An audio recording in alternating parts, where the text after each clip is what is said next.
وأشهد أن لا إله إلا الله وحده لا شريك له وأشهد أن محمدا عبده ورسوله صلى الله على كتابه الكريم يا أيها الذين آمنوا اتقوا الله حق تقاته ولا تموتن إلا وأنتم مسلمون يا أيها الناس اتقوا ربكم الذي خلقكم من نفس واحدة وخلق منها زوجها وبث منهما رجالا كثيرا ونساء واتقوا الله الذي تساءلون به والأرحام إن الله كان عليكم رقيبا يا أيها الذين آمنوا اتقوا الله وقولوا قولا سديدا يصلح لكم أعمالكم ويغفر لكم ذنوبكم ومن يطع الله ورسوله فقد فاز فوزا عظيما أما بعد فإن أصدق الحديث كتاب الله وخير الهدي هدي محمد صلى الله عليه وسلم وشر الأمور محدثاتها وكل محدثة بدعة وكل بدعة ضلالة وكل ضلالة في النار.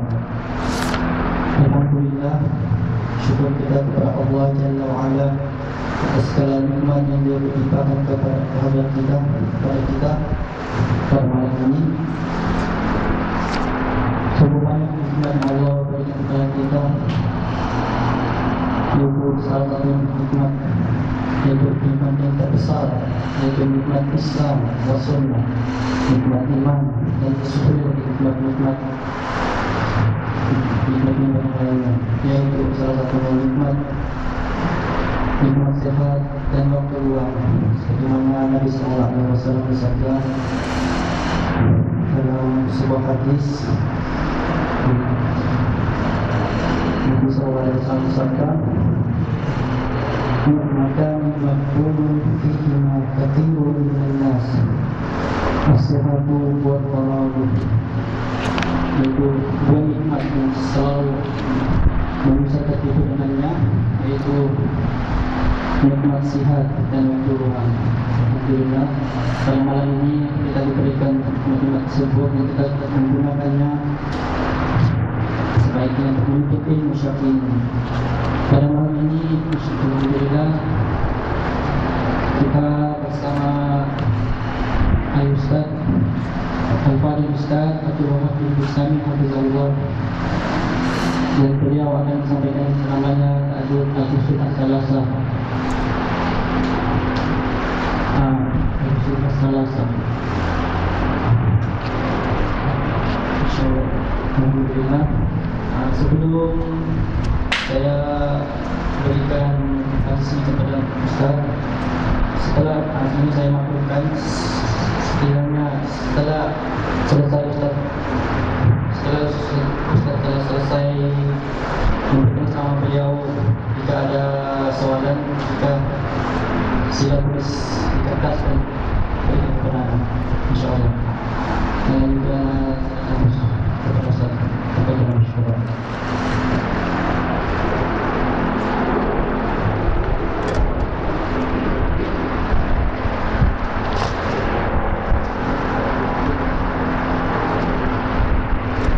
Bismillahirrahmanirrahim. Innal hamdalillah nahmaduhu wa nasta'inuhu wa nastaghfiruh wa na'udzu billahi min shururi anfusina wa min sayyiati a'malina. Man yahdihillahu fala mudilla lahu wa man yudlil fala hadiya lahu.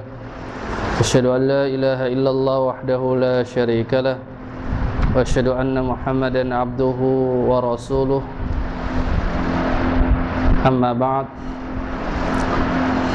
fa inna asdaqal hadis kitabullah wa khairal hadi hadi Muhammadin sallallahu alaihi wasallam wa syarral umuri muhdatsatuha wa kullu muhdatsatin bid'ah wa kullu bid'atin dhalalah wa kullu dhalalatin finnar. Ikhwani wa akhawati fid din rahimakumullah. Alhamdulillah, bersyukur kita kepada Allah Subhanahu wa taala, yang mana pada malam ini dan pada kesempatan ini kita dapat duduk di dalam suatu majlis yang sangat mulia di sisi Allah Subhanahu wa taala, di mana di dalam sebuah hadis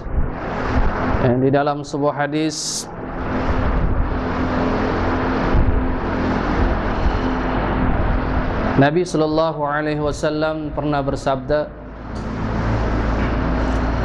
"Idza marartum bi riyadil jannati farta'u." Apabila kamu berlalu di taman syurga, maka hendaklah kamu berhenti. Qalu wa ma riyadul jannati ya Rasulullah. Mereka bertanya, yakni para sahabat, apakah yang dimaksudkan dengan riyadul jannah, taman syurga, wahai Rasulullah?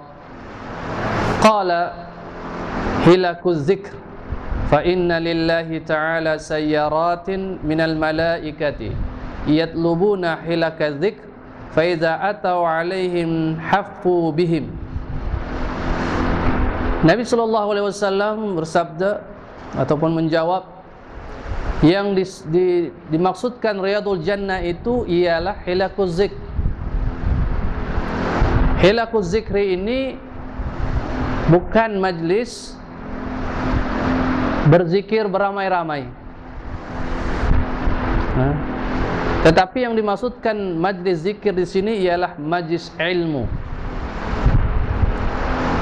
di mana hadis seterusnya itu sesungguhnya Allah Subhanahu wa taala menugaskan malaikat-malaikat berjalan mencari majlis ilmu. Apabila mereka mendatangi mereka yang belajar, maka mereka pun, yakni malaikat, mengelilingi dengan tanda penghormatan dan memberi kemuliaan kepada orang-orang yang duduk di dalam majlis ilmu. Jadi adalah tepat masa kita pada saat ini, kita luangkan sedikit masa kita, tidak sia-sia, tetapi suatu perkara yang penting dan sangat mulia bagi mereka yang pergi dan duduk di dalam majlis yang disebut sebagai riyadul jannah, taman syurga. Ikhwani wa akhwati fid din rahimakumullah, seperti mana tajuk yang diberikan, kita akan mempelajari satu kitab, yang mana kitab ini seperti mana yang kita sedia maklum berjudul Al-Usul As-Salasah. Al-Usul As-Salasah maknanya ialah 3 asas dalam agama. 3 usul, 3 asas dalam agama, yang mana semua orang Islam, tidak kira dia lelaki ataupun wanita, tua ataupun muda, raja, pegawai, petani, peladang, semua lapisan masyarakat, semuanya tidak terkecuali untuk mengetahui, memahami, mempelajari dan berpegang serta beramal dengan Al-Usul As-Salasah ini.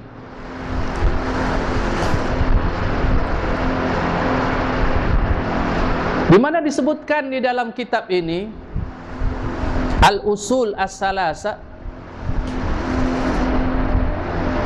yaitu tentang ma'rifatullah wa ma'rifatu nabiyyi wa ma'rifatu dinil Islam bil adillah. Mengenal Allah, mengenal nabinya, dan mengenal agama Islam berdasarkan kepada dalil-dalil. Dan di dalam sebuah hadis Nabi sallallahu alaihi wasallam pernah berdoa, raditu billahi rabbah wa bil islami dina wa bi Muhammadin rasula. Aku redha kepada Allah sebagai Tuhan, Islam sebagai agama, dan Muhammad sebagai Rasul. Dan kalau kita mendengar azan, apa yang disebut azan?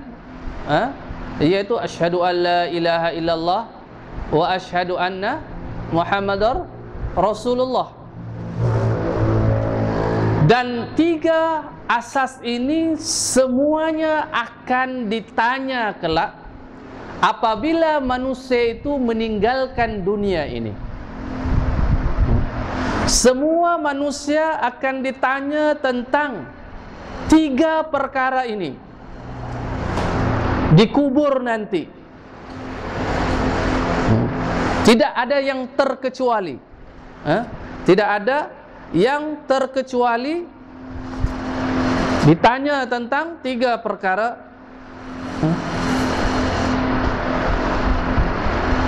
Man rabbuka wa ma dinuka wa man nabiyyuka.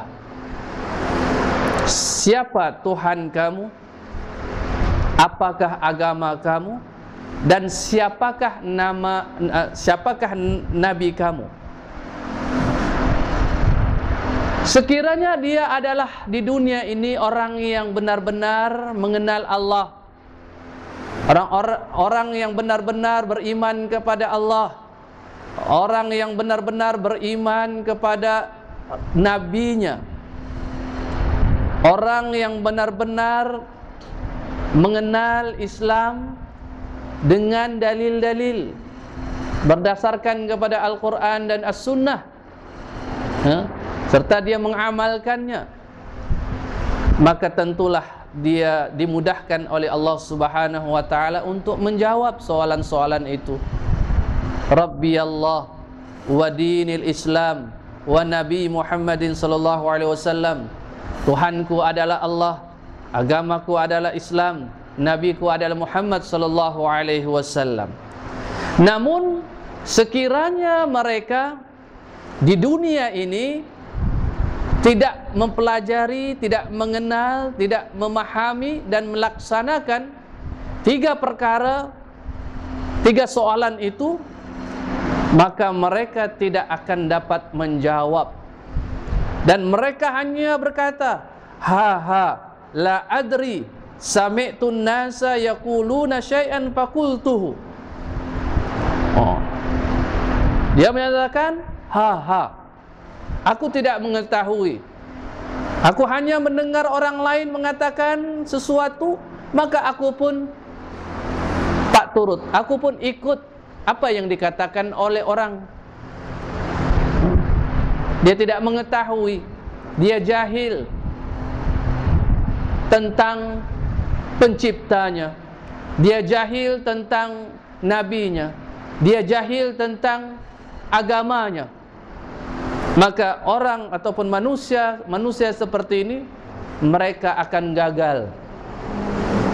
Dan apabila gagal, maka tentulah mereka akan menerima padahnya ataupun azab dari Allah Subhanahu wa ta'ala. Mudah-mudahan kita berlindung kepada Allah dari segala seksaan dan azabnya. Ikhwani wa akhwati fid din, rahimakumullah.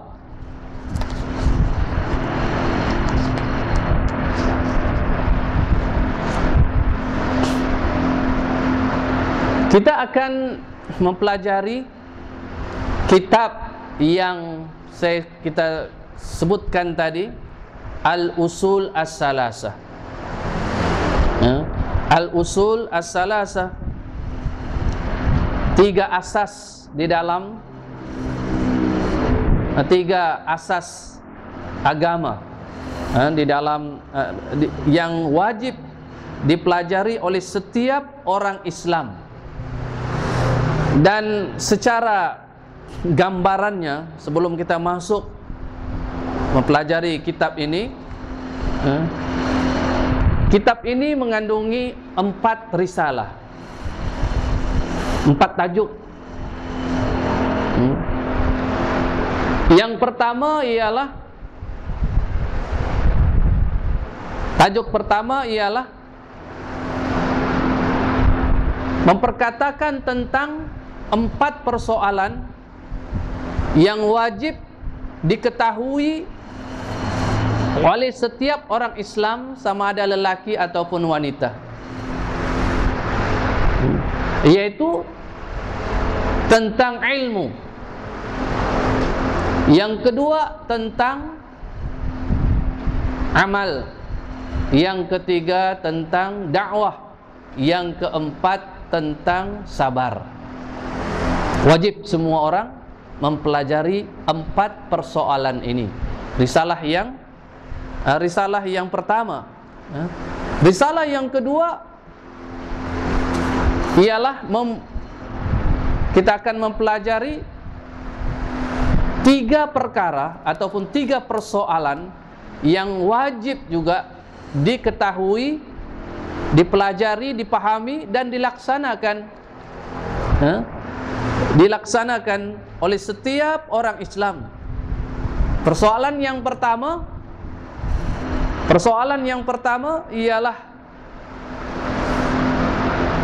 tentang, ini ringkasan, nanti yang selengkapnya kita akan bacakan matannya dan kita syarahkan, tentang kewajiban kita mentaati Rasul. Yang kedua, bahawa kita tidak boleh mensyirikkan Allah Subhanahu wa taala di dalam beribadah kepadanya. Yang ketiga, kita wajib memiliki sikap bara', berlepas diri dari orang-orang kufar, orang-orang musyrikin. Kemudian risalah yang ketiga ialah tentang Imam Al-Hunafa, yaitu Ibrahim alaihissalam, tentang agama Nabi Ibrahim alaihissalam yang menjadi penghulu kepada, pemimpin kepada orang-orang yang mentauhidkan Allah Subhanahu wa taala. Kita akan lihat bagaimana sikap Nabi Ibrahim di dalam memperjuangkan tauhid dan berlepas dirinya daripada kesyirikan. Dan ini merupakan contoh untuk kita ikuti. Kemudian risalah yang keempat barulah kita disajikan dengan 3 usul. 3 usul, yaitu seperti mana yang saya nyatakan tadi, bagaimana kita wajib mengenal Allah Subhanahu wa taala. Yang kedua, wajib kita mengenal Nabi kita. Yang ketiga, wajib kita mengenal Islam ini dengan dalil-dalil. Inilah gambaran tentang buku. Buku ini dia adalah mukhtasar, dia adalah ringkas, dan ringkas. Penulis kitab ini, insyaallah kita akan berikan biodata secara ringkas tentang penulis kitab ini. Kitab ini mudah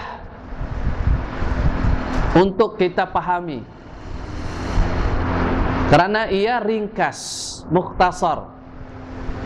Setiap persoalan dinyatakan 1 ataupun 2 dalil sahaja. Dan metode ataupun manhaj ini bukanlah rekaan ataupun yang dibuat-buat oleh penulis. Ia telah dilalui oleh para ulama terdahulu. Makanya apa yang ditulis oleh Syekh rahimahullah ini bukan sesuatu yang baru, tetapi ia hanya mewarisi ilmu daripada pendahulu di kalangan para ulama. Tidak ada yang baru. Dan di antara cara bagaimana dia menulis kitab ini sama dengan ulama yang terdahulu. Siapa tidak kenal Al-Imam Al-Bukhari? Semua orang kenal. Seorang muhaddis, Imamul Muhaddisin. Dan beliau telah berjaya menulis karyanya, hasil tulisannya yang sangat tinggi mutunya, sehingga para ulama bersepakat bahwasanya kitab yang sahih setelah Al-Quran ialah Sahih Al-Bukhari, di mana setiap bab Al-Imam Al-Bukhari apabila dia meletakkan tajuk, dia memuatkan dalil. Dalil sama ada ayat-ayat Al-Quran dan juga hadis-hadis Nabi sallallahu alaihi wasallam. Ini adalah manhaj yang betul di dalam kita menuntut ilmu. Karena agama ini bukan berdasarkan akal kita, bukan berdasarkan pemikiran kita yang terbatas ini, bukan berdasarkan khayalan, pandangan, tetapi ia sudah begitu ditetapkan oleh Allah Subhanahu wa taala. Karena agama ini bukan ciptaan Nabi Muhammad sallallahu alaihi wasallam. Agama ini adalah agama Allah Subhanahu wa taala. Makanya Allah Subhanahu wa taala yang Maha mengetahui, yang Maha sempurna telah menetapkan agama ini. Telah meletakkan semua persoalan agama ini ada dia punya dalil, ada dia punya petunjuk. Apalagi persoalan-persoalan yang asas, apalagi persoalan-persoalan yang sangat utama dalam kehidupan manusia, seperti mana kitab yang kita akan pelajari ini, dia merupakan asas-asas agama, kaedah-kaedah agama yang mesti dan wajib dipelajari oleh setiap orang Islam. Dan kitab ini seperti mana yang kita nyatakan adalah ringkas, mukhtasar. Dan kitab ini memberi fokus kepada tajuk yang sangat asas agama yang dinyatakan sebagai ilmu fardu ain, yang setiap orang Islam mesti dan wajib mempelajarinya. Ringkas kerana bagi kita orang-orang yang mula belajar ataupun orang-orang yang menekuni ilmu ini, mestilah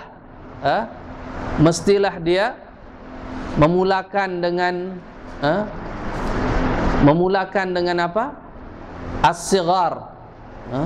Memulakan dengan perkara-perkara yang sighar ataupun yang penting.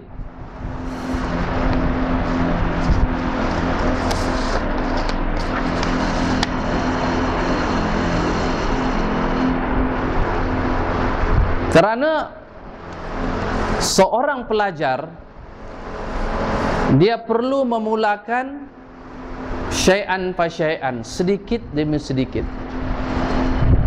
Sedikit demi sedikit. Tidak mungkin seorang pelajar itu dia terus mempelajari yang disebut sebagai al-mutawwalat, persoalan-persoalan yang panjang, huraian-huraian yang panjang lebar, sedangkan dia belum menguasai asas-asas ilmu, asas-asas agama itu. Makanya kalau kita lihat bagaimana Allah Subhanahu wa taala menurunkan Al-Qur'an, bagaimana Allah Subhanahu wa taala menurunkan Al-Qur'an, seperti mana yang disebutkan di dalam surah Al-Isra ayat 106, wa Qur'anan faraqnahu litaqrahu 'alan nasi 'ala muksin wa nazzalnahu tanzila. Dan Quran itu kami turunkan beransur-ansur, tidak semua sekaligus, karena Allah Maha mengetahui, memahami akan kemampuan kita sebagai hamba-hambanya. Wa Qur'anan faraqnahu litaqrahu 'alan nasi 'ala muks. Dan Quran itu kami turunkan beransur-ansur agar manusia itu dapat membacanya dengan sedikit demi sedikit, tidak sekaligus. Dan kami menurunkannya bahagian demi sedikit demi sedikit. Begitulah Al-Quran itu diturunkan. Jadi di dalam kita mempelajari agama ini, perlu kita mulakan perkara yang paling utama, yang paling penting di dalam agama kita. Ada di dalam satu pernyataan para ulama disebutkan, malam yutqinil usul hurimal wusul. Sesiapa yang tidak menguasai usul, tidak mempelajari, tidak menguasai betul-betul, tidak memahami betul-betul usul. Usul ini ialah perkara-perkara utama dalam agama kita, perkara-perkara akidah, dan perkara-perkara yang semua orang wajib untuk mengetahuinya. Sesiapa yang tidak menguasai usul, maka dia diharamkan untuk mencapai apa yang dia inginkan, untuk mencapai apa yang dijanjikan oleh Allah Subhanahu wa taala, kemuliaan, pahala dan sebagainya, kebaikan. Dia tidak akan dapat sampai kepada tahap itu kerana dia tidak memulakan dengan usul, dengan asas-asas agama. Baik. Jadi itulah makanya kita memilih kitab ini, kita memilih kitab ini, yaitu Al-Usul As-Salasah, untuk kita pelajari bersama, kerana kitab ini mengandungi usul agama, asas-asas agama, kaedah-kaedah agama yang wajib untuk kita semua mengetahuinya dan mengamalkannya. Baik.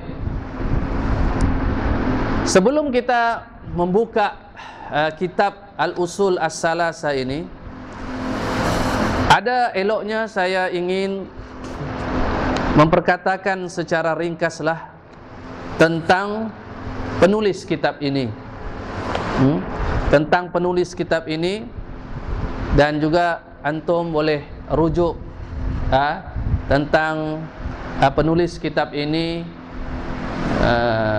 kerana sekarang ini banyak kemudahan, semua kita ada handphone, ada melanggan internet, kita buka saja biodata Syekh Muhammad bin Abdul Wahab rahimahullah. Namun dalam kesempatan ini kita ingin berkenalan secara ringkas tentang penulis kitab ini. di mana para ahli sejarah ramai yang telah menulis tentang penulis kitab ini, yang mana nama penulis kitab ini seperti mana yang kita ketahui bersama ialah Syekh Muhammad bin Abdul Wahhab bin Sulaiman bin Ali At-Tamimi. Artinya dia daripada Bani Tamim. Muhammad bin Abdul Wahhab bin Sulaiman bin Ali. Beliau ini rahimahullah dilahirkan di suatu negeri yang dinamakan Al-Uyainah pada tahun Hijri 1115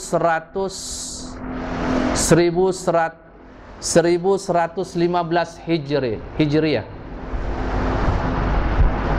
Sekarang berapa Hijri? 1436 Hijri. Berarti lebih kurang 321 tahun yang lalu.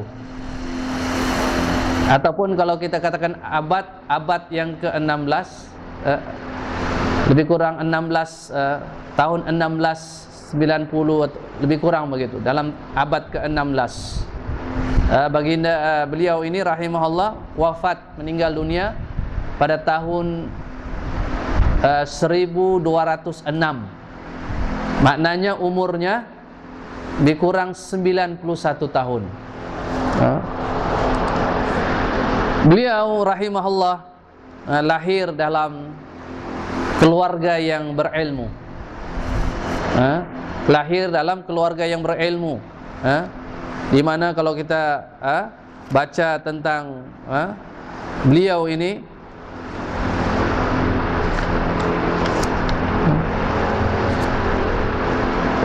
lahir dalam keluarga yang berilmu, terutama ayahnya Syekh Abdul Wahhab merupakan seorang ulama di negeri Uyainah ketika itu. Dan Syekh rahimahullah ini telah oleh kerana minatnya yang begitu mendalam, semangatnya yang kuat untuk mempelajari agama ini, sehingga beliau telah berjaya menghafal Al-Quran sebelum usianya 10 tahun, ataupun lebih kurang dalam usia 10 tahun beliau sudah dapat menghafal Al-Quran. Kemudian beliau mempelajari ilmu-ilmu agama ini, sehingga ayahnya sendiri sangat kagum tentang kepandaian ataupun kebijaksanaan anaknya di dalam ilmu-ilmu agama ini. Kemudian kalau kita lihat kembali bagaimana rihlah, bagaimana perjalanan beliau menuntut ilmu ini, kalau kita lihat di dalam terjemahan-terjemahan, di mana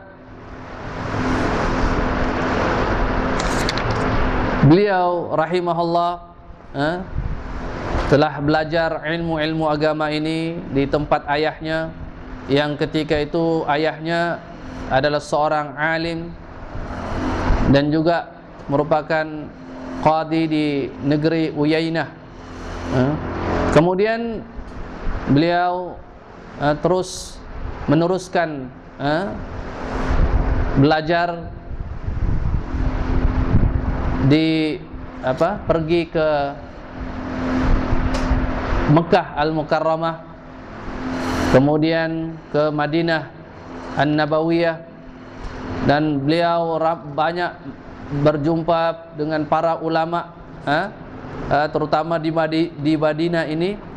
Beliau telah berguru dengan para ulama, tetapi guru yang masyhur, yang banyak beliau ambil ilmu daripada ulama ini, ada dua orang, yaitu Syekh Abdullah bin Ibrahim An-Najdi, dan seorang lagi ialah Syekh Muhammad Hayatus Sindi. di Madinah An-Nabawiyah. Kemudian beliau pun meneruskan rihlah yang ini berjalan untuk menuntut ilmu. Sebab ilmu itu dicari. Ilmu itu dicari, bukan ilmu itu datang begitu saja, tetapi ilmu itu dicari. Para ulama dahulu mereka sanggup berjalan beribu batu dengan keadaan kemudahan yang sangat terhad ketika itu dibandingkan pada zaman yang serba canggih ini. Namun kesungguhan mereka, semangat mereka yang kuat, sehingga mereka dapat mengharungi lautan, daratan, hanya semata-mata untuk mencari ilmu, menuntut ilmu. Dan inilah manhaj, jalannya para penuntut ilmu. Kalau sekarang ini sudah ada internet, kadang-kadang ada syubhat, tidak payahlah pergi menuntut ilmu, tidak payahlah berguru, kerana tekan saja internet sudah ada segala-galanya. Ini adalah cara yang bukan sunnah. Makanya kita mengadakan program seperti ini adalah dalam rangka menghidupkan sunnah, menghidupkan sunnah yang telah ditempuh oleh para pendahulu kita di kalangan para sahabat radhiyallahu anhum ajmain, para tabi'in, atba'ut tabi'in, dan para ulama, termasuklah penulis kitab ini. Dan dia sampai ke negeri Irak, bertemu dengan ulama di sana, kemudian mempelajari ilmu-ilmu. Dan di Irak ini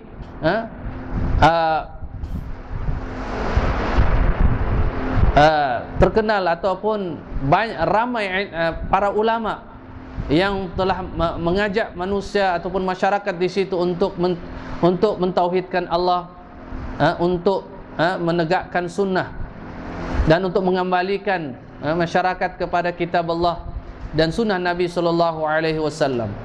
Kemudian perjalanan beliau rahimahullah ini diteruskan dengan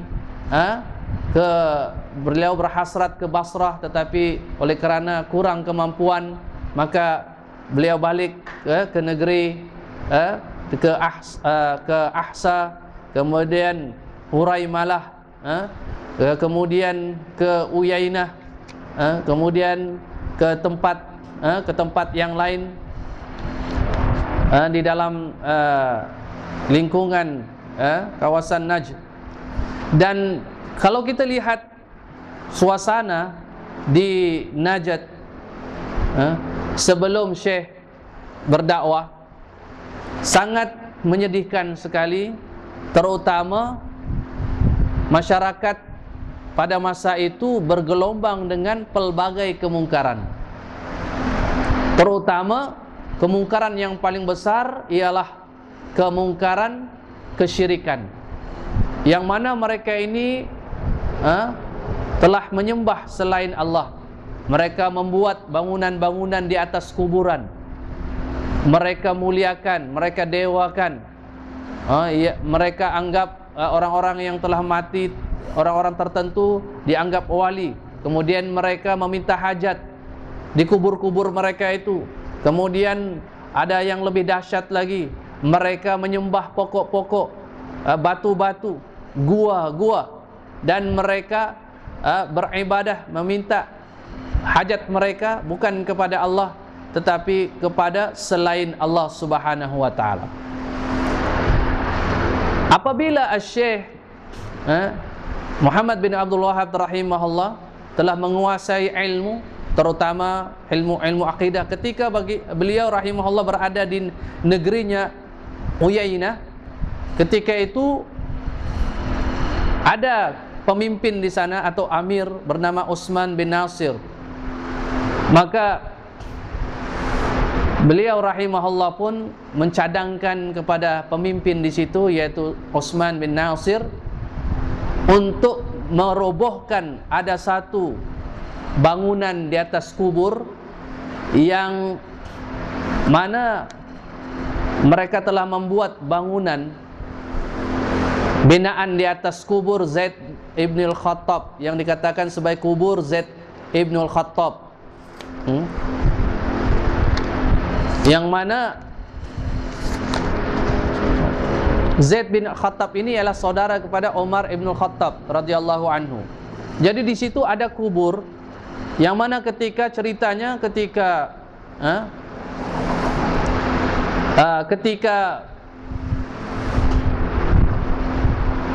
berlakunya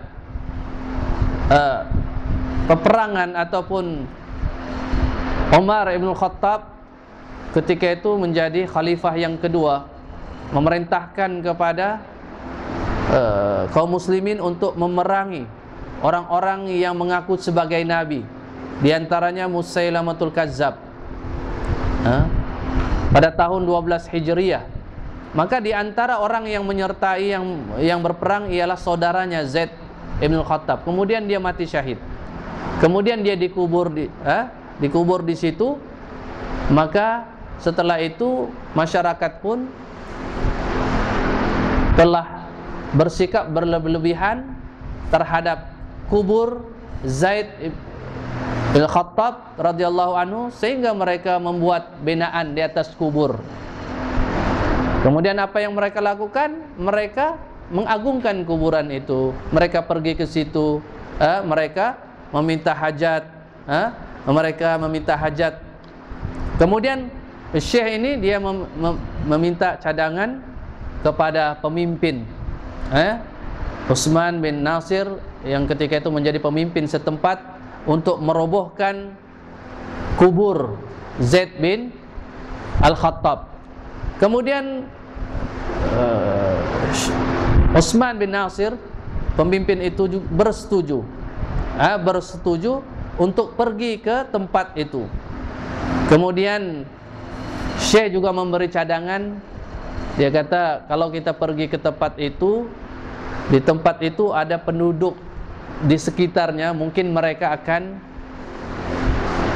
melawan kita, karena mereka adalah penduduk yang tinggal di sekitar kubur itu, penduduk Ahlul Jubailah. Maka Syekh pun, pemimpin Utsman bin Nasir, dia kata tak mengapa, kita akan bawa tentera seramai 600 orang untuk kita sama-sama merobohkan binaan ataupun bangunan yang dibuat di atas kubur Zaid bin Khattab, dan akhirnya berjaya juga kubur itu dirobohkan. Dia punya binaan ataupun bangunan yang dijadikan oleh orang setempat di situ. Mereka pergi untuk meminta hajat-hajat. Maka ini adalah suatu perkara yang sangat bertentangan dengan agama Islam, yang mana agama Islam ini adalah agama tauhid. Jadi begitulah perjalanan Syekh rahimahullah, sehingga dia diberikan kekuatan dan kemampuan oleh Allah Subhanahu wa taala untuk berdakwah, sama ada dengan mulut juga dengan tulisannya, sehingga dia mengirim tulisan-tulisan dakwahnya kepada negeri-negeri di luar kota Uyainah, dan nampaklah dakwah yang dijalankan oleh Syekh Muhammad bin Abdul Wahhab rahimahullah. Kemudian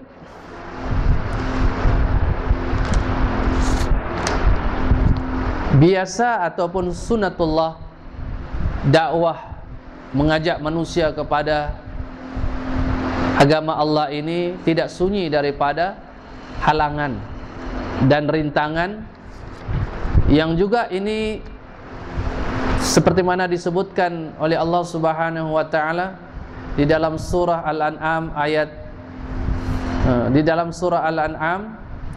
wa kadzalika ja'alna likulli nabiyyin aduwan syayatinal ins wal jin yuhi ba'dhum ila ba'd zukhrufal qawli ghurura. Dan kami yang demikian kami telah jadikan pada setiap orang nabi itu ada musuhnya. Yang musuh-musuhnya itu berupa syaitan-syaitan manusia dan jin. Mereka yuhi ba'duhum ila ba'din. Mereka maknanya memberitakan kepada sebahagian mereka yang lain dengan perkataan yang menarik, tetapi sebagai tipu daya. Jadi di dalam hal ini tidak ketinggalan juga Syekh menghadapi tantangan yang hebat. Dan bolehlah disimpulkan bahawa mereka yang menentang ini ialah, diantaranya ialah mereka yang dikatakan ulama, tetapi mereka ini memandang hak itu yang batil. Yang batil itu adalah hak. Contohnya, mereka berpendapat bahawa membina-binaan di atas kubur itu tidak salah. Menjadikan tempat ibadat di atas kubur itu tidak menjadi masalah. Mereka menganggap itu adalah suatu yang betul, tetapi sebenarnya ia merupakan suatu perkara yang sangat jelas dilarang oleh Allah Subhanahu wa ta'ala. Dan mereka menganggap bahwa orang yang mengingkari, orang yang mengatakan jangan kamu duduk di atas kubur, jangan kamu beribadat di situ, jangan kamu menunggu 40 hari 40 malam di situ, jangan kamu beribadat di atas kubur. Mereka menganggap bahwa orang yang mengatakan seperti itu adalah orang yang tidak memuliakan ahli kubur, tidak memuliakan orang-orang yang soleh. Mereka menganggap begitu. Ini ialah diantara mereka yang menentang dakwah. Ini bukan saja dakwah Syekh, tetapi ini adalah sunnatullah semenjak Nabi SAW diutus menjadi Rasul, menyeru kepada tauhid, membenteras kesyirikan, maka wujudlah orang-orang yang menahan dan menghalang dakwah Nabi SAW. Sebab mereka telah berpegang dengan pegangan dan akidah yang salah, yang diwarisi bukan 1-2 hari, tetapi beratus tahun, bergenerasi ganti generasi, mungkin 7 keturunan. Jadi mereka tetap menganggap itu baik. Sebenarnya Islam melarang perkara itu. Kemudian ada mereka yang menentang dakwah Syekh rahimahullah, dan ini bukan hanya ditujukan Syekh menghadapinya, tetapi semua mereka yang mengajak manusia ini kepada tauhid, melarang mereka dari mensyirikkan Allah, mengajak mereka untuk amal ma'ruf nahi mungkar, mengajak mereka untuk menegakkan syariat Allah Subhanahu wa taala, mereka pasti ada lawannya, ada musuhnya.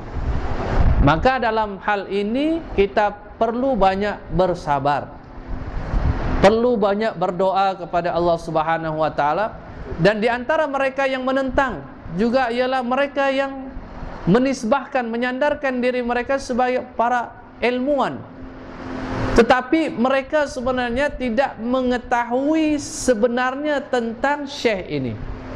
Mereka hanya taklid, ikut kepada orang lain, dan mereka mudah mempercayai, menerima kata-kata orang-orang lain tanpa mereka mempelajari sendiri, menilai sendiri tentang apa yang dibawa oleh Syekh rahimahullah.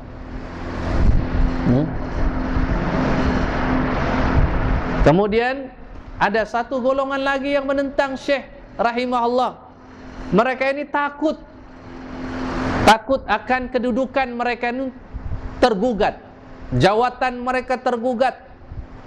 kerja mereka tergugat, kedudukan mereka tergugat oleh dakwah Syekh rahimahullah. Maka mereka takut dengan bayang-bayang mereka sendiri. Mereka pun merancang dan memberi tohmahan-tohmahan, tuduhan-tuduhan yang liar terhadap Syekh rahimahullah. Dan kalau kita seorang yang adil, maka kita perlu terlebih dahulu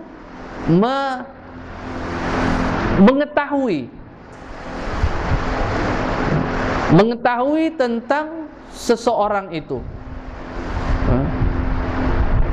Apabila kita mengetahui, tetapi pengetahuan itu hendaklah dengan lengkap.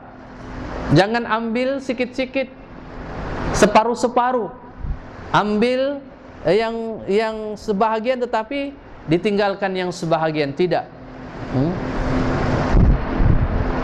Apabila kita membaca tulisan-tulisan Syekh Muhammad bin Abdul Wahab rahimahullah ini, maka kita akan dapati bahawa beliau rahimahullah mengikuti manhaj orang-orang terdahulu di kalangan ulama, para sahabat, para tabi'in, hatta al-Imam Asy-Syafi'i. Dia mengikut jejak mereka. Tidak ada sesuatu yang baru. Yang baru itu ialah mereka cipta agama. Mereka reka agama yang tidak ada asal usulnya, yang tidak pernah dibawa oleh Nabi sallallahu alaihi wasallam dan juga para sahabat radhiyallahu anhum ajma'in. Itulah agama yang baru yang dilarang oleh Nabi sallallahu alaihi wasallam. Nah, kita perhatikan dan kita teliti sendiri, kita pelajari terlebih dahulu, barulah kita menghukum, barulah kita dapat memberi keputusan. Tetapi kebanyakan orang, mereka hanya mendengar, dan mereka ada kepentingan dan maslahat mereka tanpa mengetahui dengan sebenarnya orang yang dimaksudkan itu, orang yang dituduh itu misalnya, orang yang ditohma itu misalnya.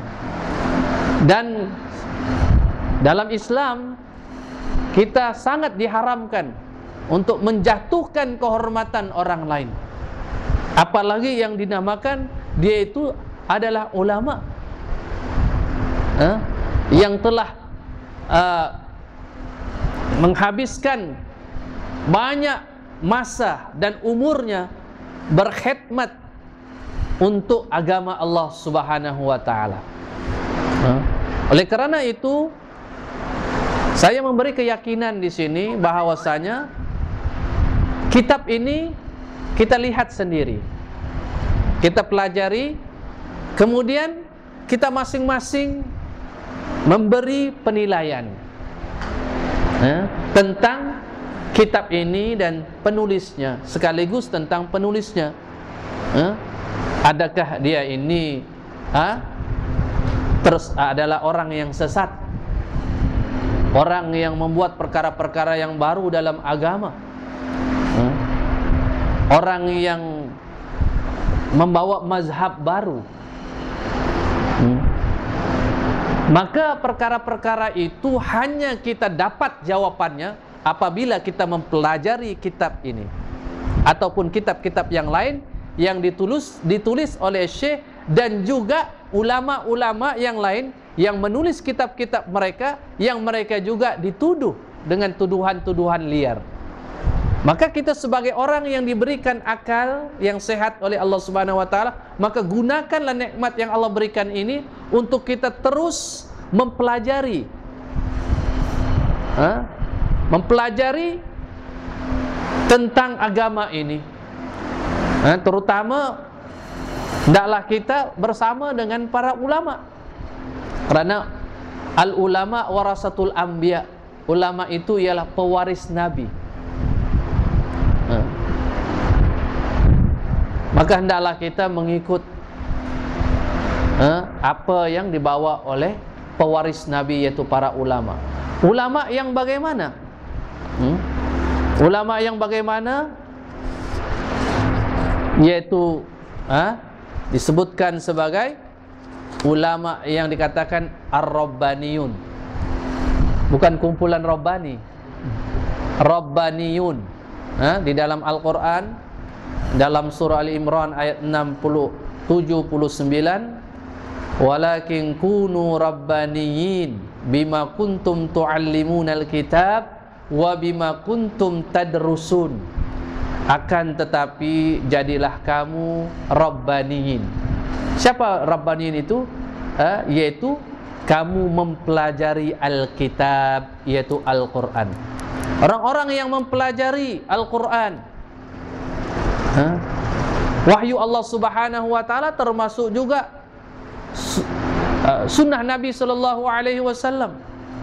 Karena wahyu Allah itu ada dua, yaitu Al-Quran dan juga sunnah Nabi sallallahu alaihi wasallam, yang mana kita dituntut untuk berpegang teguh pada kedua-duanya. Wa bima kuntum tadrusun, bima kuntum tu'allimunal kitab wa bima kuntum tadrusun, dengan apa yang kamu mengajarkan Alkitab dan dengan apa yang kamu mempelajarinya. Jadi ar-rabbaniyun itu ialah pertama orang-orang yang menekuni ilmu, yang belajar. Bukan dia meninggalkan majlis ilmu. Dia mau cepat. Dia kata apalah belajar,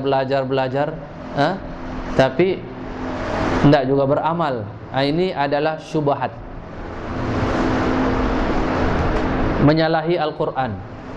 Allah Ta'ala menyebutkan Rabb dalam surat Taha, Rabbi zidni ilma, doa, wahai Tuhanku, zidni ilma, tambahkanlah ilmu. Jadi dia telah menyalahi Al-Quran, yang mana Allah senantiasa memerintahkan kita berdoa kepadanya untuk kita menambahkan ilmu. Dan orang yang meninggalkan ilmu, menjauhi ilmu dan majlis ilmu, maka membawa dia kepada kejahilan. Dan kejahilan itulah yang membawa manusia itu kepada azab Allah Subhanahu wa ta'ala. Ikhwani wa akhwati fiddin rahimakumullah.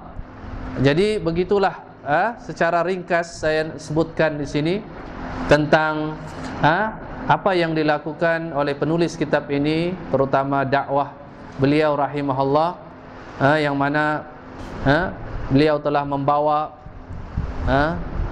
sebenarnya seperti mana ulama-ulama terdahulu mengajak manusia itu kepada kitab Allah dan juga sunnah Nabi sallallahu alaihi wasallam.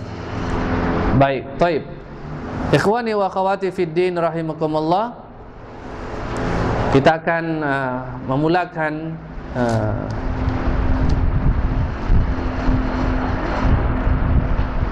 kitab ini yang ditulis oleh Syekh rahimahullah, yang mana kalau kita lihat sejarah beliau, bagaimana beliau rahimahullah ini mengajar kitab ini, dia bukan saja diajar kepada orang dewasa, kepada seluruh lapisan orang muda, kanak-kanak, sehingga mereka menghafal, mereka menghafal tentang kitab ini. Karena kita tahu bahawa ilmu itu tidak akan dapat dicapai kecuali dengan bil hifzi, dengan menghafal Al-Quran itu.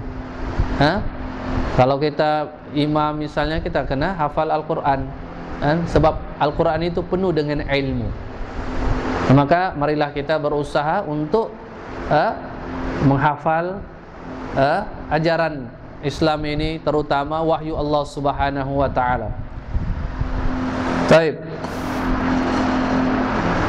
Risalah ini adalah risalah yang ringkas tetapi sangat agung, karena ia mengandungi usul-usul asas-asas Islam, dan ia merupakan akidah, merupakan akidah yang mana apabila kita katakan akidah, maka ia perkara yang asas, yang sangat penting untuk semua kita mengetahui, mempelajarinya, berpegang dengannya, melaksanakan tuntutan-tuntutannya. Baik, kita telah nyatakan tadi secara ringkas ataupun gambaran, buku ini ada 4 risalah, ada 4 tajuk besar. Yang keempat itu barulah dinyatakan tentang yang dikatakan sebagai al-usul as-salasah, 3 perkara dalam agama. Yang risalah yang pertama, kedua, ketiga belum disebutkan,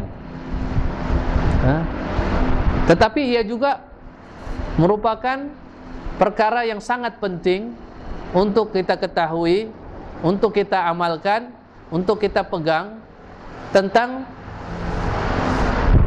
tajuk-tajuk yang kita sebutkan tadi. Kita akan memulakan risalah yang pertama.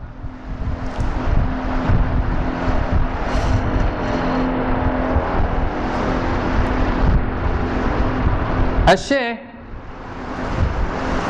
saya nak ulangi di sini bahawasanya kita akan lihat bagaimana manhaj penulis kitab ini. Adakah ia menepati apa yang seperti mana yang diperintahkan oleh Allah Subhanahu wa taala dan Rasulnya di dalam dia menyampaikan tajuknya ini. Dia menyatakan memulakan kitabnya ini, bukunya, dengan al-basmalah. Bismillahirrahmanirrahim, itu tulisannya yang pertama. Dan kita tahu bersama-sama bahawasanya ini menunjukkan bahawa penulis ini benar-benar mencontohi. Apa yang dicontohi? Pertama, dia contohi Al-Quran. Sebelum kita membaca surah Al-Fatihah, apa yang kita baca? Bismillahirrahmanirrahim, kan? Dan setiap lepas Al-Fatihah, surah Al-Baqarah. Sebelum surah Al-Baqarah, ada di sana ditulis Bismillahirrahmanirrahim. Jadi penulis ini dia mencontohi kitab Allah. Kemudian dia mencontohi Nabi sallallahu alaihi wasallam. Yang mana kalau kita lihat di dalam tulisan-tulisan yang diarahkan oleh Nabi sallallahu alaihi wasallam, kerana Nabi tidak ummi, tidak pandai menulis, membaca, tetapi dia memerintahkan kepada para sahabatnya untuk menulis, berdakwah.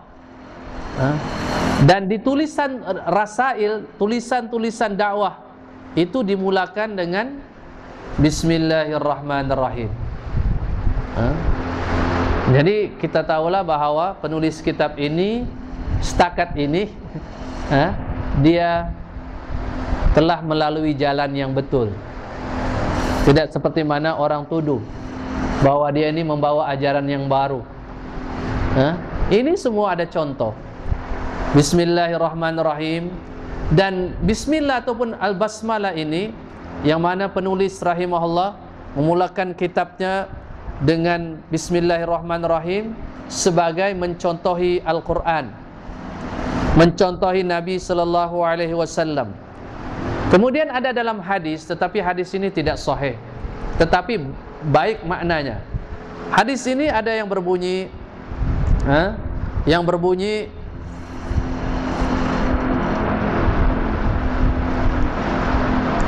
kullu amrin zibal, ataupun kullu amrin zibal la yubda fihi bismillahirrahmanirrahim fahuwa aqta. Di dalam riwayat yang lain ajzam, di dalam riwayat yang lain abtar. Maknanya di sini hadisnya tidak sahih ya, tetapi maknanya boleh kita baik maknanya. Dia nyatakan sini semua perkara yang tidak dimulakan dengan bismillahirrahmanirrahim maka perkara itu terputus. Maknanya di sini dia tidak mendapat keberkatan daripada amalannya itu karena dia tidak memulakan dengan membaca bismillahirrahmanirrahim. Dan ini merupakan suatu perkara yang sangat digalakkan untuk kita melakukan perkara-perkara kebaikan, makan, minum dan sebagainya, kita mulakan dengan kalimah bismillahirrahmanirrahim. Mengapa kita sangat digalakkan untuk membaca bismillahirrahmanirrahim? Karena apabila kita membaca bismillahirrahmanirrahim, berarti itu tanda kita betul-betul memohon pertolongan kepada Allah. Betul-betul kita mengharapkan keberkatan dari Allah Subhanahu wa taala, tidak kepada yang lain, dengan kita memulakan kerja kita dengan menyebut namanya. Bismillahirrahmanirrahim. Kemudian setelah beliau rahimahullah memulakan tulisannya ini dengan al-basmalah, yaitu bismillahirrahmanirrahim, kemudian dia menyatakan seterusnya, i'lam rahimakallahu annahu yajibu alaina ta'allumu arba'i masail. Dia menyatakan, i'lam rahimakallah, ketahuilah semoga Allah merahmatimu. I'lam di sini dalam bahasa Arab dia fi'il amar. I'lam maknanya ketahuilah, hendaklah engkau mengetahui. Maknanya apabila disebutkan perkataan i'lam di dalam Al-Quran lebih 33 kalimah, sama ada i'lam ataupun di awal ayat ataupun di pertengahan ayat. Misalnya dalam surah Muhammad, fa'lam annahu la ilaha illallah wastaghfir li dzambi. Fa'lam, maka hendaklah engkau mengetahui, hendaklah engkau berilmu tentang tiada Tuhan yang berhak diibadahi melainkan Allah. Fa'lam sini perkataan i'lam ingin menyatakan perkara yang sangat penting. Seperti mana di dalam Al-Quran Allah menyebutkan fa'lam annahu la ilaha illallah misalnya. Perkara yang penting yaitu la ilaha illallah.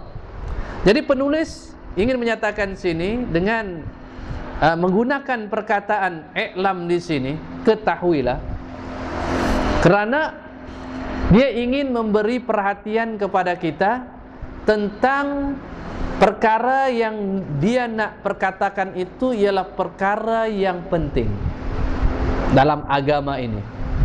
Makanya pendengar ataupun kita yang membaca ini perlu bersiap. Artinya bersiap untuk memahami, mendengar betul-betul, memahami betul-betul tentang apa yang diperkatakan ataupun disampaikan oleh penulis kitab ini. Kemudian rahimakallah, ini doa. Semoga Allah merahmatimu. Ini menunjukkan bahawa penulis ini dia betul-betul ataupun dia adalah orang yang betul-betul memberi nasihat kepada orang lain, ingin memberikan kebaikan. Yang pertama, dia ingin menunjukkan kebaikan. Yang kedua, dia berdoa. Dia berdoa supaya orang itu diberikan kebaikan oleh Allah. Ini adalah orang yang betul-betul menjalankan, ataupun orang yang betul-betul menasihati. Bukan nasihat itu dengan mencaci, mengaibkan. Yang sekarang ini menasihati orang lain, termasuklah pemimpin, tetapi dijatuhkan pemimpin itu, diaibkan di halayak umum. Itu bukan nasihat, itu kezaliman. Tetapi dalam Islam yang penuh dengan peradaban yang sangat tinggi, tidak ada tolak bandingnya dengan agama-agama yang lain. Ad-dinun nasihah. Nabi mengulangi 3 kali, agama itu nasihat. Tetapi yang menjadi masalahnya ialah cara kita memberi nasihat itu yang kurang diperhatikan, sehingga akibat dan impaknya bukan membawa kepada keuntungan, kebaikan kepada Islam dan orang Islam itu, tetapi membawa kepada perpecahan, pergaduhan, dan peperangan sesama sendiri. Karena mereka kurang melihat tentang adab-adab yang sangat tinggi, yang sangat luhur, yang telah dipamerkan oleh Islam itu sendiri. I'lam rahimakumullah, menulis ingin memberi perhatian tentang perkara yang penting yang akan disampaikannya. Dalam masa yang sama dia mendoakan kepada orang itu agar Allah memberi kebaikan kepadanya, memberi rahmat kepadanya. Jadi begitulah kita hendaknya kita mencontohi. Contoh yang paling terbaik adalah Rasulullah sallallahu alaihi wasallam. Bagaimana baginda sallallahu alaihi wasallam menyampaikan risalah Allah Subhanahu wa taala ini dengan penuh hikmah, dengan penuh bijaksana. I'lam rahimakallah, rahmah. Bismillahirrahmanirrahim. Ada kita tertinggal di sini. Itu bismillah. Kalau kita lihat, kita kembali seketika tentang al-basmalah ini. Bismillahirrahmanirrahim kalau kita terjemahkan dengan nama Allah. Ar-Rahman, Ar-Rahim, ini dua nama Allah. Ar-Rahman, Ar-Rahim. Disebutkan Bismillahirrahmanirrahim. Ar-Rahman, Ar-Rahim, dua nama Allah, yang mana setiap nama Allah ini terbit sifatnya. Ar-Rahman, Ar-Rahim, maknanya Allah memiliki nama Ar-Rahman, Ar-Rahim, dan sekaligus terbit daripada nama itu sifatnya. Ar-Rahman maknanya Allah Subhanahu wa taala bersifat, dia adalah Ar-Rahman, namanya Ar-Rahman, dan juga dia bersifat dengan Rahman, yaitu Allah Subhanahu wa taala maha luas rahmatnya, dan rahmat itu sampai kepada semua makhluknya. Kemudian sebelum itu ada lagi nama Allah, Allah, dan Bismillah. Allah di situ juga adalah salah satu nama Allah Subhanahu wa taala, yang mana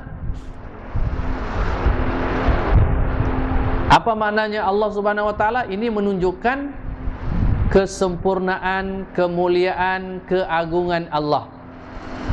Dan daripada Allah kalimat ini terbitlah sifat-sifat Allah Subhanahu wa taala yang lain. Dan juga kalimat Allah ini seperti mana yang kita sebutkan ialah menunjukkan tentang kesempurnaan, kemuliaan, keagungan Allah Subhanahu wa taala, dan juga menunjukkan bahwasanya Allah ini ialah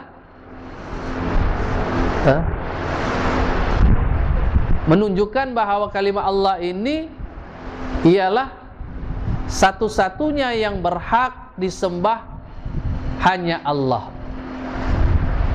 tidak kepada yang lain. Dan kita ulangi lagi, setiap nama Allah itu terbit sifat, berbeza dengan manusia. Ada namanya apa? Ada namanya apa? Abdullah misalnya, hamba Allah, kan Abdullah. Tapi dia bukan menjadi hamba Allah, hamba kepada yang lain. Hamba dunia misalnya, namanya Abdullah, tapi sifatnya bukan Abdullah. Abdu dinar, hamba hartalah dan sebagainya, namanya Abdullah. Muhammad misalnya, ada orang nama Muhammad yang terpuji, tapi dia tidak bersifat dengan sifat-sifat terpuji. Dia mencuri misalnya, dia suka mencuri, namanya Muhammad, tapi sifat-sifatnya buruk. Tetapi Allah tidak. Allah, nama Allah terbit sifatnya yang sempurna. Misalnya dalam ayat ini, Allah Ar-Rahman Ar-Rahim. Apakah hubung kait nama dan sifat Allah Subhanahu wa taala ini dalam kehidupan seorang mukmin? Kadang-kadang kita baca nama Allah 99, kita bacalah, kita ingatlah, kita hafallah. Tapi apa sebenarnya? Apabila seseorang itu betul-betul menekuni, mengimani dan memahami, maka sebenarnya ia menjadi penggerak, daya penggerak di dalam kehidupannya, yang positif, ya, yang betul. Apabila dia mengimani tentang misalnya Ar-Rahman tadi, Allah itu Maha Rahmat, maka dia menuntut untuk dia melakukan perkara-perkara yang membawa kepada rahmat Allah, supaya dia dirahmati Allah Subhanahu wa taala. Itu dia punya tuntutan, supaya dia melakukan perkara-perkara yang dirahmati Allah. Misalnya dalam hadis Nabi sallallahu alaihi wasallam, irhamu man fil ard yarhamkum man fis sama. Hendaklah kamu belas kasihan terhadap apa yang ada di muka bumi, maka yang di atas, yakni Allah di atas langit, akan merahmati kamu. Jadi dengan kita memahami misalnya nama dan sifat Allah ini, ada tuntutannya. Tuntutannya misalnya Rahman tadi, Ar-Rahim itu menuntut kita untuk melakukan perkara-perkara yang membawa kita itu dirahmati oleh Allah, dan tidak melakukan perkara-perkara dengan perkara itu kita dijauhkan dari rahmat Allah Subhanahu wa taala. Itu tuntutannya. Islam ini adalah agama rahmat, ya. Allah Subhanahu wa taala di dalam Al-Qur'an, Ar-Rahman itu lebih kurang diulangi 57 kali. Kalau tidak silap, 57 kali di dalam Al-Quran disebut Ar-Rahman. Ar-Rahim disebut 114 kali di dalam Al-Quran. Yang dua nama ini saja menunjukkan Allah Subhanahu wa taala itu secara umum merahmati segalanya, secara umum. Misalnya As-Sami, Maha mendengar. Apa tuntutannya? Apabila kita mengatakan As-Sami, Allah itu Maha mendengar, Allah mendengar itu sampai ke lubuk hati manusia. Orang tidak tahu kiri kanan, orang tidak tahu isi hati kita. Yang tahu adalah Allah, sebab Dia mendengar, Maha mendengar. Maka menuntut kita untuk mengawasi diri kita, apalagi untuk melakukan perkara-perkara maksiat, untuk memperkatakan tentang perkara-perkara yang tidak benar, apalagi kata-kata yang batil. Karena kita telah mengetahui, mengimani As-Sami, Allah itu Maha melihat. Jadi itulah tuntutannya, bukan sekadar kita melaungkannya, ya, tetapi lebih daripada itu, kita dituntut supaya kita ini menjadi hamba-hamba Allah yang senantiasa tunduk dan patuh, senantiasa mengawasi diri kita dari melakukan perkara-perkara yang diharamkan. Apabila kita mengetahui As-Sami, Allah Maha mendengar, Al-Basir, Allah Maha melihat. Ada satu waktu saya hari raya di Indonesia, dia khatib nih, dia kata semua usaha telah dilakukan untuk memberantas rasuah, tetapi rasuah sukar untuk dihapuskan, malah kadang-kadang bertambah. Dan dia kata satu saja penyelesaian, terutama orang Islam, ialah mestilah mereka mengimani bahwa Allah itu Maha melihat. Maha melihat. Jadi apabila orang Islam ini beriman Allah itu Maha melihat perbuatan mereka, maka sudah tentulah dia berpikir 2 kali, 3 kali, 4 kali untuk mengambil perkara yang haram, melakukan perkara yang haram. Jadi inilah Bismillahirrahmanirrahim ini diantaranya disebutkan sini tentang nama dan sifat Allah Subhanahu wa taala yang maha sempurna. Bismillahirrahmanirrahim. I'lam rahimakallah annahu yajibu alaina ta'allumu arba'i masail, bahwasanya wajib ke atas kita. Wajib di sini ialah fardu ain. Wajib sini, kalau kita melakukan kita dapat pahala, kalau kita tidak melakukan kita berdosa. Alaina, ke atas kita, maknanya semua orang Islam, tidak kira warna kulit, kedudukannya, semua lelaki perempuan wajib ta'allumu arba'i masail, mengetahui, mempelajari 4 persoalan, 4 perkara. Kita sebutkan dahulu. Yang pertama al-ula al-ilmu, yang pertama adalah ilmu. Dan ilmu yang paling utama, yang paling penting di antara ilmu-ilmu yang lain, wa huwa ma'rifatullah wa ma'rifatu nabiyyi wa ma'rifatu dinil Islam bil adillah, yaitu ilmu mengenal Allah, mengenal nabinya, mengenal agama Islam dengan dalil-dalil, dengan dalil-dalil. Dalil ini ialah petunjuk. Dalil-dalilnya kalau dalam Islam ialah Al-Quran dan Sunnah Nabi Sallallahu Alaihi Wasallam. Dan yang kita nyatakan tadi 3 perkara ini yang akan nanti disoal di kubur, itu nanti akan dihuraikan risalah yang keempat. Ini sebagai isyarat sahaja. Risalah yang pertama ini tentang 3 perkara ini akan dikupas, akan dihuraikan pada risalah tajuk yang keempat. Ini masih tajuk yang pertama, hanya di-highlightkan saja, diisyarahkan.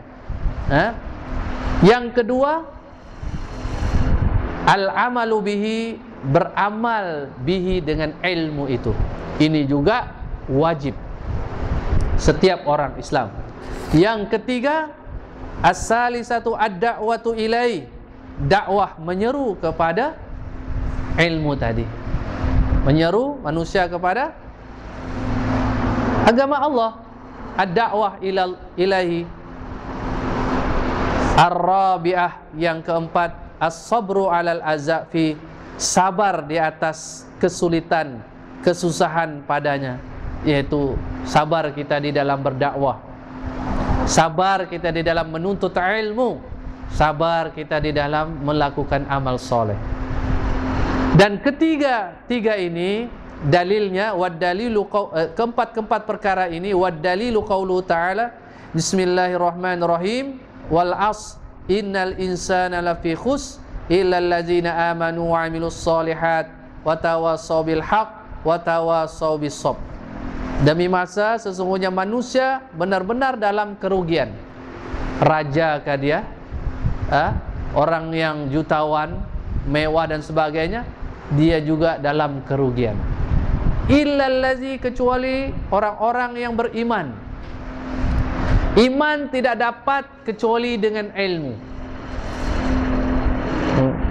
Iman bukan dengan angan-angan, tetapi dengan mempelajarinya tentang perkara-perkara iman. Yang kedua, wa amilus solihat, dan orang-orang yang melakukan amal soleh. Yang ketiga, wa tawassaw bil haq, mereka yang berpesan-pesan dengan kebenaran. Wa tawassaw bis sabr, dan mereka yang berpesan-pesan dengan kesabaran. Mereka yang berpesan-pesan dengan kesabaran. Jadi ini ialah risalah yang pertama yang kita ulangi, yang wajib untuk kita pelajari, yang wajib untuk kita amalkan. 4 perkara ini. Yang pertama adalah ilmu. Wajib kita berilmu, mempelajari ilmu, terutama ma'rifatullah. Bagaimana kita mengenal Allah? Bagaimana kita mengenal Allah? Kita mengenal Allah ialah dengan kembali kepada Al-Quran. Sebab Al-Quran menyatakan tentang Allah itu, dan juga tentang kita sebagai hambanya. Apabila kita mengenal Allah melalui Al-Quran, kalam ayat-ayatnya, maka kita akan mengenal diri kita. Bukan seperti mana ada yang menyatakan man arafa nafsah arafa rabbah. Siapa yang mengenal dirinya, maka dia mengenal Tuhannya. Terbalik. Yang betul, man arafa rabbah arafa nafsah. Siapa yang mengenal Tuhannya, maka dia akan mengenal dirinya. Bagaimana dia mengenal dirinya kalau dia tidak mengenal Allah? Sebab Allah yang menjelaskan tentang dirinya, Allah yang menciptakan dia, Allah yang telah membentuk dia, Allah yang telah menjadikan dia di dunia ini. Maka apabila kita ingin mengenal diri kita, kita kenal Allah Subhanahu wa taala terlebih dahulu, yaitu bagaimana? Insyaallah kita akan huraikan nanti tentang perkara-perkara tentang bagaimana kita mengenal Allah, kemudian mengenal nabinya dan mengenal agama Islam dengan dalil-dalil. Yang kedua ialah apabila kita berilmu, maka hendaklah kita beramal. Sebab tujuan ilmu itu untuk diamalkan. Pokok yang kita tanam pokok manggis, tapi kita tidak mau buah manggis, itu macam lain bunyinya. Orang yang menanam tuh dia mau dia punya buah hasilnya. Kalau dia tanam tidak ada hasilnya, buat apa? Sia-sia, tidak bermanfaat. Maka ilmu itu hendaklah diamalkan. Kemudian yang ketiga, setelah kita untuk diri kita, ilmu dan amal untuk diri kita, maka kita perlu sebarkan kebaikan itu kepada orang lain. Wajib ikut kemampuan kita, yaitu berpesan-pesan dengan kebenaran. Islam itu adalah agama yang benar, maka sebarkanlah Islam itu. Kemudian yang keempat, hendaklah kita wajib bersabar. Seperti mana yang kita nyatakan tadi, dalam menuntut ilmu, beramal, dan juga berdakwah di jalan Allah Subhanahu wa taala. Jadi saya tengok masa ini sudah jam 10. 5 menit. Jadi bagaimana pengurusi?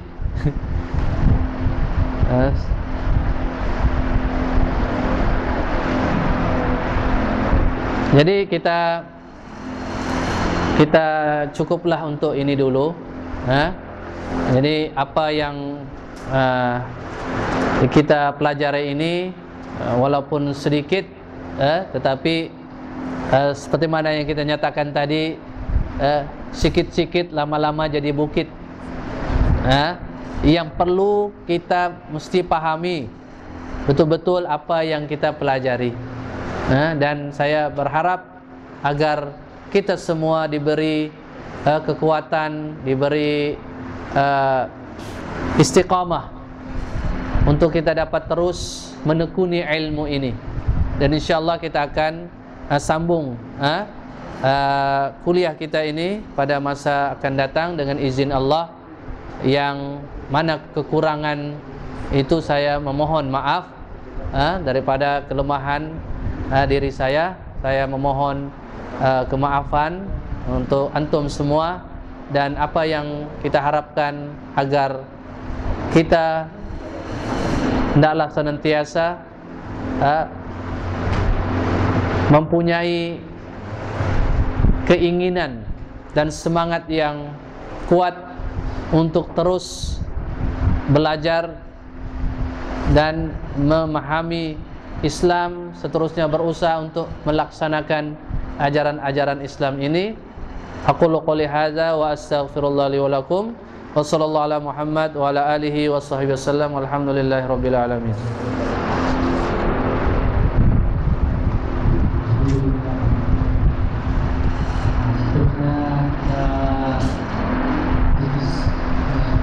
Sesi soal jawab. Jika ada soalan, setelah tuliskan kertas, pilih keterangan, insyaallah.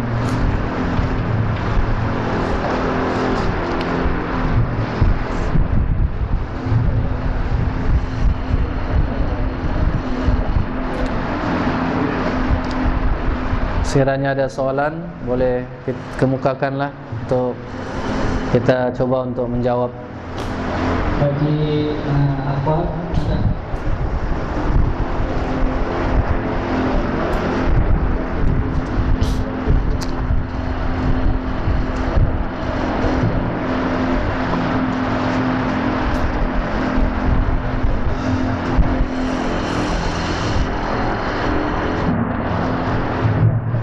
macam semua sudah paham.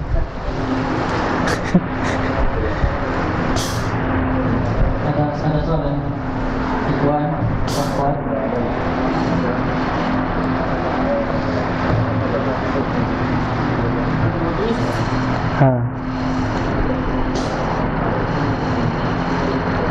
Ya, ada soalan. Ya. Waalaikumsalam. Terlepas pandang surah Al-An'am itu tentang pembuktian ujian-ujian yang ditimpakan atas Nabi. Ayat berapa? Yang mana tuh? Surah Al-An'am. Wallahu alam, mana belum rujuk lagi.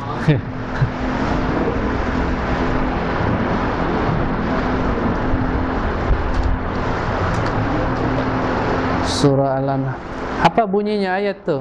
Dia tadi tentang pembuktian tentang ujian-ujian kepada setiap nabi yang dikirimkan.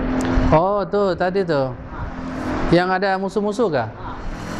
Sudah terlepas dari ayat dia.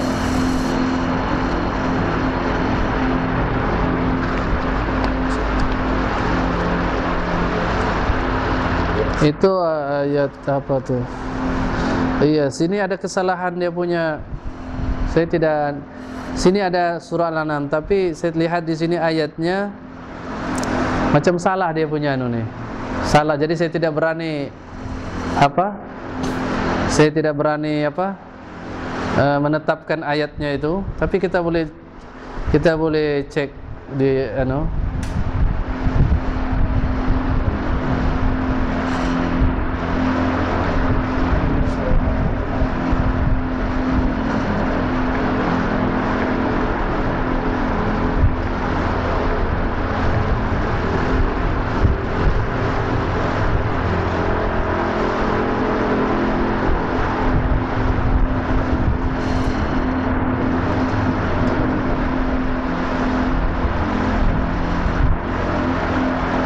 dalam surah ayat 112, surah Al-An'am 112.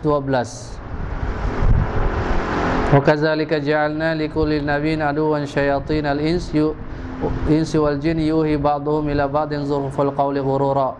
Dan yang demikian kami telah jadikan setiap nabi itu ada musuhnya berupa syaitan-syaitan manusia dan jin. Mereka memberikan menyampaikan kepada sebahagian yang lain dengan perkataan yang menarik, tetapi ghurura sebagai tipu daya. Makanya Nabi sallallahu alaihi wasallam ada di dalam hadis, inni akhwafu alaikum al-a'imma al-mudillin. Sesungguhnya yang aku takut kamu ialah ulama yang menyesatkan. Bicaranya, penyampaiannya hebat, menarik, tetapi tidak betul. Jadi kita perlu berhati-hati di dalam mendengar apa juga ceramah ataupun perkara-perkara agama ini, karena kita ada hak sebagai seorang muslim untuk bertanya, menilai, bukan taklid buta, bukan pak turut, tetapi Allah anugerahkan kita akal untuk kita berusaha menjadikan akal kita itu terbimbing dengan Al-Quran dan Sunnah. Bukan akal itu yang menetapkan, tetapi akal itu hendaklah kita gunakan untuk memahami wahyu Allah Subhanahu wa taala. Akal itu tidak boleh sendirian. Makanya Allah utuskan Rasul, syariat itu untuk membimbing akal, supaya akal itu dipandu oleh wahyu Allah Subhanahu wa taala.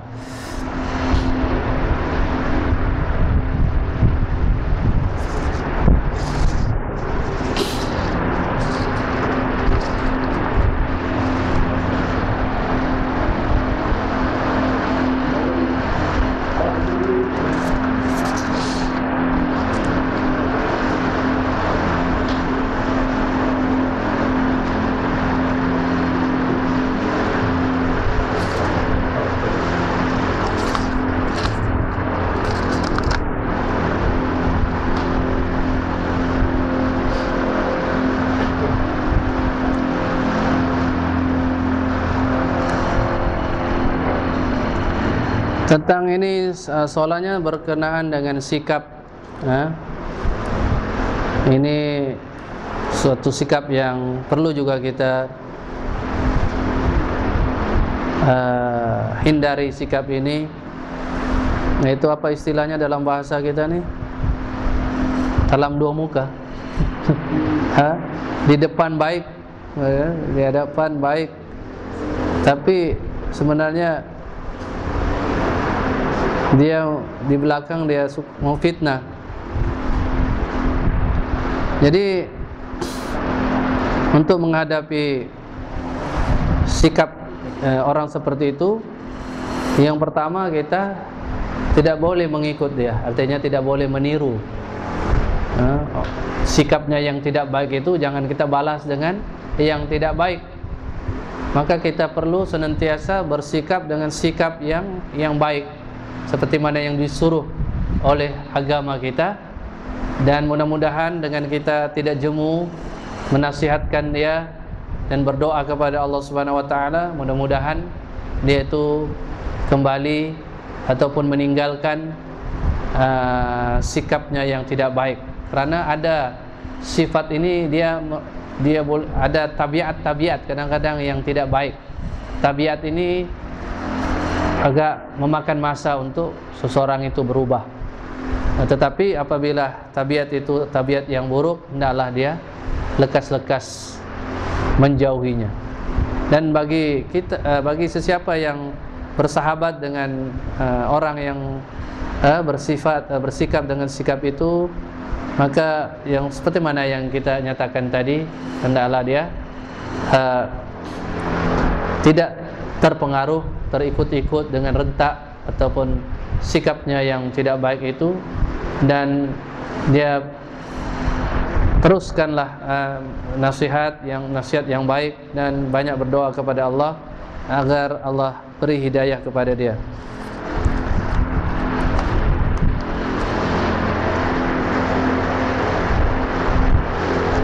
Jadi ada lagi soalan bagi mereka yang baru mengenal sunnah.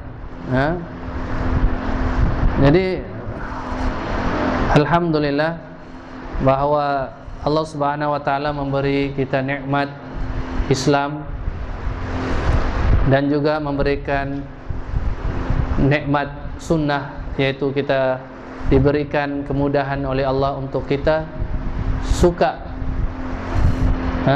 kepada sunnah. Maka itu suatu petanda yang baik untuk kita jadikan dorongan kita untuk terus tekun dan mempertingkatkan kepahaman kita tentang sunnah. Karena banyak orang salah artikan tentang istilah-istilah agama ini. Oleh kerana itu, bagi kita yang baru ataupun yang masih baru mengenal sunnah ini, maka kita perlu mendekati sahabat-sahabat yang telah mengenal sunnah. Kita mesti berkawan, bersahabat dengan orang yang baik agamanya, maka ia akan memberi kesan yang baik kepada kita. Tapi sebaliknya, kalau kita berkawan dengan orang yang menyalahi sunnah, ataupun yang memperolok-olokkan agama dan sebagainya, maka kita juga boleh terkesan dengan persahabatan kita itu. Jadi dekat-dekatilah dan berkawanlah dengan sahabat ataupun orang yang memahami as-sunnah. Dan juga sekarang ini ada kemudahan yang kita boleh melalui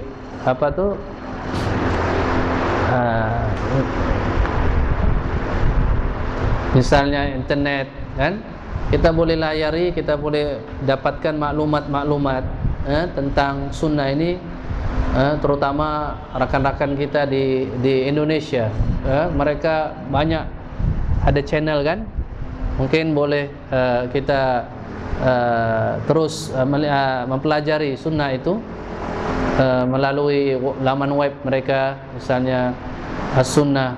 Tapi kena tanya dululah kepada orang yang tahu tentang blog itu ataupun tentang website dia, karena ini juga membantu kita untuk mengenal sunnah dengan lebih mendalam lagi. Dan satu juga, hendaklah kita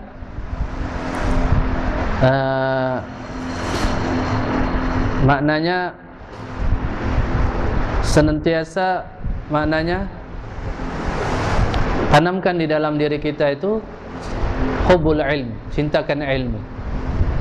Apabila kita tanamkan di dalam diri kita ini hubbul ilm, cinta kepada ilmu, maka mudah untuk kita terus mempelajari ilmu agama ini, apalagi yang disebutkan sebagai ilmu sunnah. Dan juga kita perlu merujuk kepada ahlinya, yaitu orang-orang yang ahli sunnah dan juga buku-buku sunnah. Baik.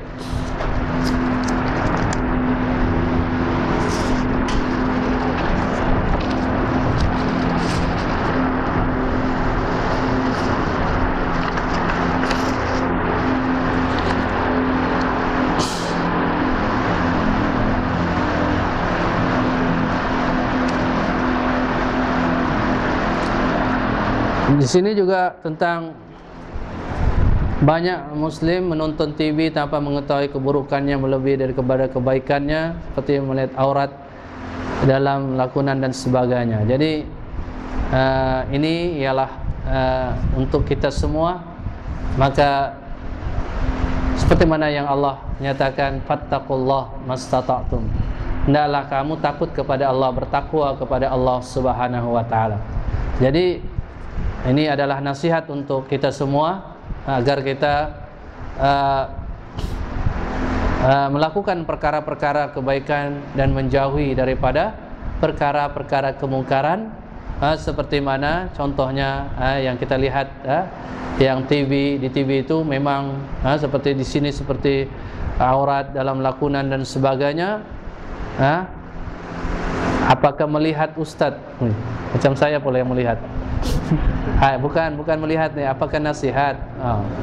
Jadi maknanya ialah ini merupakan perkara-perkara yang perlu kita jauhi, perkara-perkara kemungkaran itu, sama ada di luar TV ataupun di dalam TV. Maka kita berusahalah untuk bertakwa kepada Allah Subhanahu wa taala.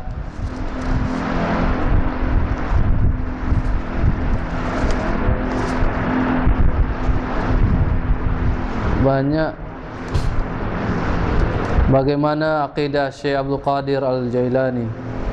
Benarkah beramal karamah-karamah dinisbatkan terhadap beliau? Jadi kita dalam perkara ini perlu kita berhati-hati membaca kitab-kitab ini, karena kadang-kadang banyak penambahan, banyak tokoh tambah. Maknanya cerita yang cerita itu dibesar-besarkan, ataupun yang satu dijadikan 10 cerita. Yang satu saya betul, yang 9 itu tidak betul. Jadi begitu juga tentang Syekh Abdul Qadir Al-Jailani ini. Ramai orang telah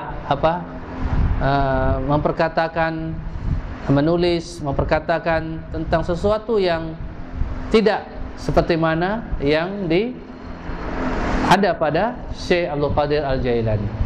Jadi kita kena hati-hati, benarkah karamah? Dan karamah di sini, kalau kita lihat karamah yang kadang-kadang kalau dikatakan karamah, orang akan membayangkan perkara luar biasa. Boleh terbang, boleh terbang di atas udara, boleh jalan di atas air. Al-Imam Syafi'i menyatakan, sekiranya kamu melihat ada orang yang berjalan di atas air, jangan kamu percaya dia dulu, lihat agamanya. Jadi sekarang masalah fitnah yang paling besar umat Islam terutamanya ialah mereka percaya, mereka membenarkan, mereka terkesan dengan perkara-perkara luar biasa ini. Sebenarnya karamah yang paling agung ialah apabila seseorang itu menegakkan agama. Dialah yang mendapat karamah. Para sahabat ada yang mati di peperangan Uhud, Badar. Mereka itu orang yang karamah. Bukan maknanya karamah itu benda-benda yang tadi luar biasa. Dan inilah fitnah yang besar yang terjadi di kalangan umat Islam ini pada segi hari ini. Mereka melihat seseorang itu sehingga dia mengagungkan orang itu, karena orang itu ada keistimewaan, perkara luar biasa. Dia boleh dapat kembalikan duit orang yang hilang duitnya. Jadi dia percaya ini betul orang ini. Ada satu ketika, cerita saya sendiri, saya tanya orang ini, apa amalan kita? Dia kata, sholat 2 rakaat, sholat hajat. Saya tidak apa. Lepas itu apa yang kamu baca? Saya berzikir, dia kata. Bagus zikirnya, zikir yang paling afdal, la ilaha illallah. Kemudian saya tanya lagi, apa yang kamu lakukan setelah itu? Dia terus menjawab, rahasia. Agama tidak ada rahasia. Agama jelas, terang, dan nyata. Tidak ada ilmu khusus, tidak ada ilmu hakikat. Ilmu Islam ini adalah agama yang jelas, Allah telah menetapkan agama ini lengkap, sempurna, tidak ada yang sembunyi-sembunyi, tidak ada yang khusus, tidak ada yang khusus. Tidak ada rahasia. Jadi kebanyakan orang dia mengambil ilmu yang tidak ada dalam Al-Quran. Dia ambil ilmu yang pelik, yang pelik-pelik ini. Allah bagi juga, tapi Allah tidak redha tentang amalannya. Orang kafir Allah bagi kehebatan, kemewahan, kelebihan, perkara luar biasa, tapi Allah murka sebab dia mensyirikkan Allah. Dia kufur. Dia melakukan perkara-perkara yang diharamkan oleh Allah Subhanahu wa taala. Jadi orang terpengaruh, mudah terpengaruh, tertarik dengan perkara yang luar biasa. Dajjal akhir zaman muncul. Ada ditulis di dahinya kafara. Allah bagi kehebatan kepada dia. Dia kata siapa yang mengikuti aku, padahal jelas kafara, kufur, dia itu kafir. Dia kata siapa yang mengikuti, dia akan tunjukkan. Dia kata wahai hujan, turunlah. Maka hujan turun. Wahai bumi, tumbuhlah. Bumi tumbuh. Tapi adakah kita kata Dajjal itu orang yang beriman? Tidak, sama sekali. Dia adalah kafir. Tapi Allah bagi juga kehebatan-kehebatan yang lebih besar itu. Tetapi Allah bagi bukan maknanya Allah redha amalannya. Jadi kita kena berhati-hati tentang pengertian karamah-karamah ini, karena kadang-kadang disalah artikan. Karamah yang betul seperti mana yang disyariatkan ialah apabila seseorang itu benar-benar menjalankan syariat Allah, maka dialah yang dimuliakan Allah. Dialah yang diberi karamah oleh Allah Subhanahu wa taala. Kadang-kadang ada orang pergi ke satu kampung. Dia bertanya, "Mana wali Allah?" Wali Allah ini yang mendapat karamah lah. "Mana wali Allah?" Dia kata, "Mereka menunjuk ke suatu kuburan tertentu." Dia kata, "Itu kubur wali Allah." Jadi yang lain itu bukan wali Allah. Orang yang beriman itu, mereka menyempitkan pemahaman. Sedangkan Allah menyatakan, sesiapa yang memerangi waliku, siapa yang memusuhi waliku, maka aku mengizinkan untuk dia memerangi orang itu. Tetapi pengertian wali itu sudah sempit. Wali ini, inna awliya Allah la khaufun alaihim lahum yazun allazina amanu wa kanu yattaqun. Wali Allah ini yang mendapat karamah ada dua saja. Yang beriman, imannya iman yang benar, tidak mensyirikkan Allah, dan orang yang bertakwa, yang melakukan ketaatan kepada Allah Subhanahu wa taala. Dialah yang wali. Walaupun apapun bentuk kedudukan, warna kulit, perempuan, lelaki, tua, muda, dia adalah wali Allah. Haram kita menyakiti dia. Nah, ini wali tertentu saja, wali songo, dan wali-wali yang tidak tahu apa, mereka katakan wali, dan sebab ada dua sih wali ini. Aulia Allah, aulia syaitan. Wali-wali Allah dengan wali-wali syaitan. Jadi orang-orang yang beriman, bertakwa itu wali Allah. Orang yang musyrik, orang yang mensyirikkan Allah, orang yang melakukan maksiat adalah wali-wali syaitan. Wallahu a'lam.